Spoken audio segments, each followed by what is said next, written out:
So, I don't really like integrity toys, but I did fall in love with this FR Nippon doll. So I made this small little magazine to complement my integrity toys page in my sketchbook. Because there was a spare part and I was too lazy to draw anything. And since I'm poor and with no job, I couldn't print this in any print shop, so I printed it all on my own on a budget. First, I created the 5mm border, which won't get printed in Figma, by pressing layout guide and changing grid to rows, count 1, type top, height 19 pixels. Then I did the same to the bottom row and left and right columns. Then I divided half of the remainder of the A4 paper into 5 equal parts. After which I cropped all the Integrity Toys pictures into these gray rectangles and put them in their appropriate places by looking at my low quality reference model I created before. And it is a very long and boring and repetitive process. Finally, I wrote every name of each doll.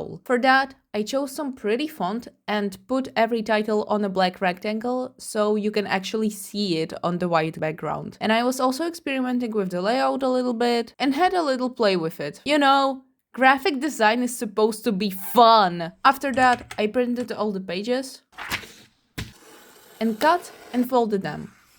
Just be careful not to cut in the wrong place just like I did. That's why it's important to create those reference models. I also scored the paper where the folds would be, so all the paper creases fold cleanly without cracking. For that, I just turned my knife to its blunt or obtuse side and went over all the lines where the paper would fold. Some of those unprinted 5mm served as extra parts to help me glue all the pages together. And I finished off by putting this messy zine into its designated place in my sketchbook.